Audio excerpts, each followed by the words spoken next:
Hey people of the earth, it's EDDBUD here. Today a 100-mile review for the eyes, the mind and the wallet. We've hit the 161 kilometer mark in the Nike Zoomx Streakfly.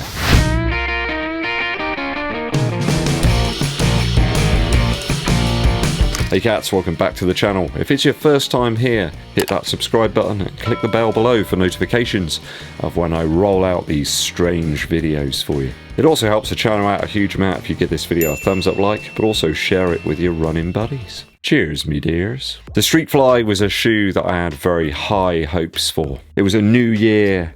It was a new me, and I hoped the Streakfly would propel me forwards in a way that no other shoe has done so before. I have to say though, it's fallen a little flat in the midsole perhaps, especially when you compare it to some of the lofty heights of the super shoes that we've become accustomed to over the last couple of years. Yes, it's the same foam, but perhaps some of those other structural elements in those shoes give them the upper edge. Just to let you know, this is a shoe I bought with my own Earth credits, no freebies here, so my honest opinions as per usual. We'll start with the upper first. I've given this one a little clean up because, quite frankly, who wants to see a smelly old shoe? I think in terms of condition, the upper's actually held up extremely well over the 100 miles. Though at this point, I do find the fit to be huge in my UK size 11, US size 12. The materials here have ballooned and given over time. Maybe the glue's kind of given up a little bit, I don't know, but the shoe's massive now compared to what it was at the start. Almost clown-like. The fit of the upper is quite bulbous now, even with a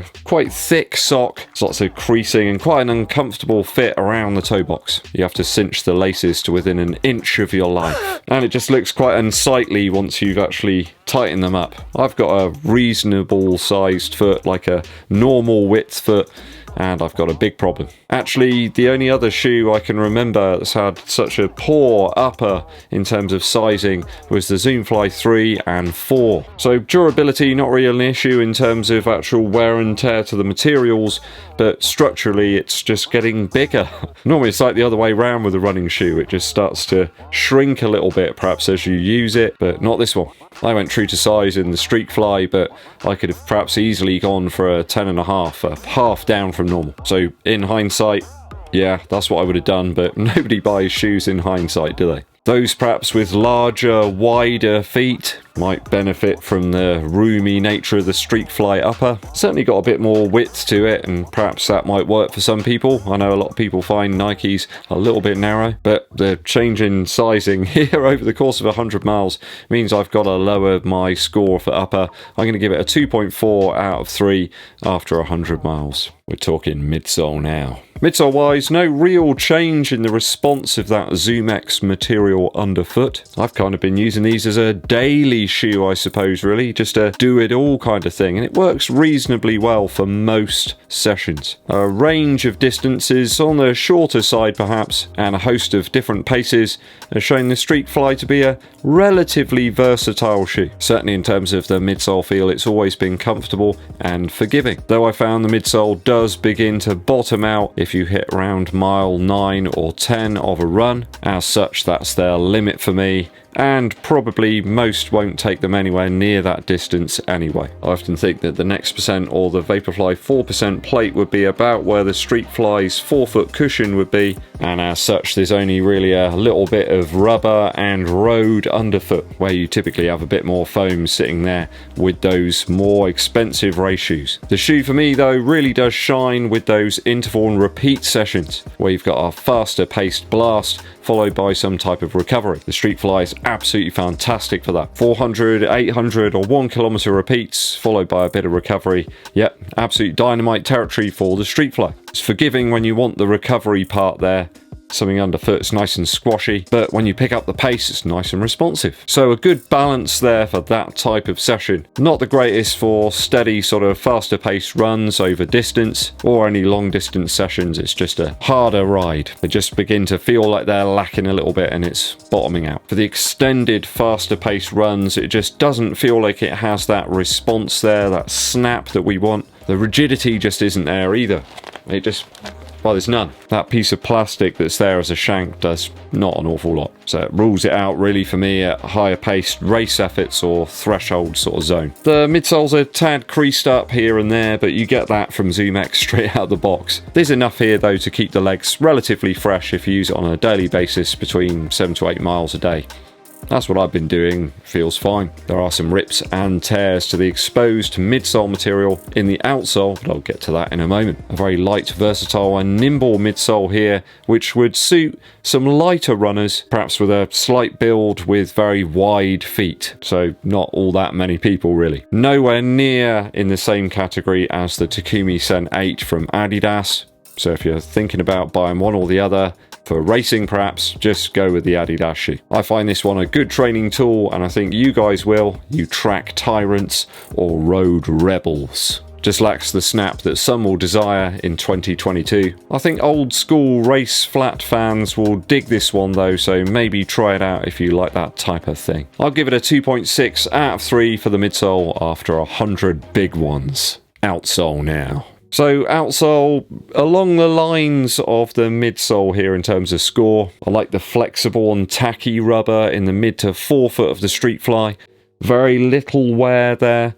A little bit of abrasion there, but not an awful lot. It's in fact a very similar application to what we find on the Tempo Next Percent and the Alphafly Next Percent, but less rigid and far more malleable. Kind of durable as a kid's lunchbox that you might have from the 1980s. As tough as some kebab meat that's been sat there for a few hours in your local kebab centre. The ridges are still standing tall like a seasoned oak. Grip and traction in the Streakfly cannot be faulted. Even in the rear of the shoe, I've got relatively little wear on the rubber sections. Sadly, there is some ripping and tearing going on in that exposed midsole, and it does make me worried as to how long these rubber sections will hang on. It's a little bit like a bug, you know, on a windscreen, trying to desperately hang on before the windscreen wipers knock him off. It does show though that Nike can still get the outsoles right on their running models. Little to no performance degradation after use on twigs, stones, gravel, mud and grass roots. And I'm reasonably impressed as to how durable the Streakfly's been despite my torture test. Though I've had to pick numerous bits of debris, stones and thorns and things out of here. It ain't gonna last all that long guys, that's all I'm gonna say. I'll give it a 2.6 out of 3 for the outsole after 100 miles. We must talk value. Now, value-wise, you can actually buy this shoe now. I think it's in most outlets. There's lots of sizes. I think at 135 Earth credits retail, it's a fun, shorter distance training shoe with a slender wedge of very forgiving foam. Yet the shoe is flawed by that floppy upper design. It's shifted in size and increased in terms of volume. I thought it was a little bit on the long side to start with. It's huge now, and that really does impact upon the shoe's ability to get you operating at your top performance level. Sadly, it puts a bit of a downer on a shoe that's got such a wonderfully beautiful profile. Maybe a more refined upper will work a lot better in a Streakfly 2. Only time will tell though. I bet there'll be another one.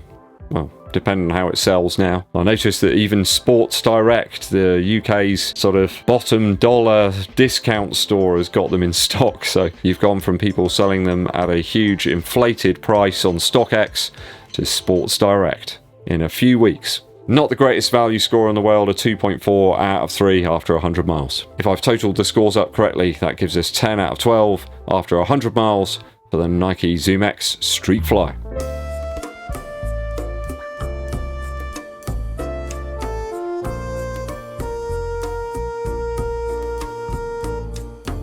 Did you pick the Streakfly up and persist with it? Is it in your shoe rotation and it's there to stay? Did you buy it, run round the cul-de-sac in it and send it back to Nike? Let me know in the comments below. Musical interlude time. Back to a positive musical interlude after the really negative one yesterday. I've been enjoying listening to JVC Force with Strong Island. I love my 80s hip-hop. This one's got a wonderful loose groove to it. Really good clean production as well. You can pick out all the words, all the phrases, some fantastic scratching added in here or there just to mix things up, just to add a little spice, just to add the seasoning. That's really important when you've got a hip-hop track. You've got a really good groove, really good beats, Some interesting melodic elements there. You just got to add those scratches in just to spice things up. Really interesting image here as well for JVC Force. They sadly seem to have damaged their car. The windscreen needs repairing. Hopefully they can call up Auto Glass or someone to come and fix it for them. Looks like it was quite a cold day as well because they're rocking their jumpers there. Maybe an unseasonably cold spring morning perhaps. It makes me wonder whether JVC Force were inspired by the video recorder and hi-fi manufacturer of the time. JVC, what happened to them? Anyone know? Loving this one though, really like the groove. It's just so loose and so funky. Very enjoyable. Okay, it's time for me to rock on out here and get my editing hat on. If you have enjoyed today's Streakfly experience, please hit that subscribe button, click the bell below for notifications, and most importantly, give this video a thumbs up like and share it with your running buddies. My name's EDDBUD, and I'll be seeing you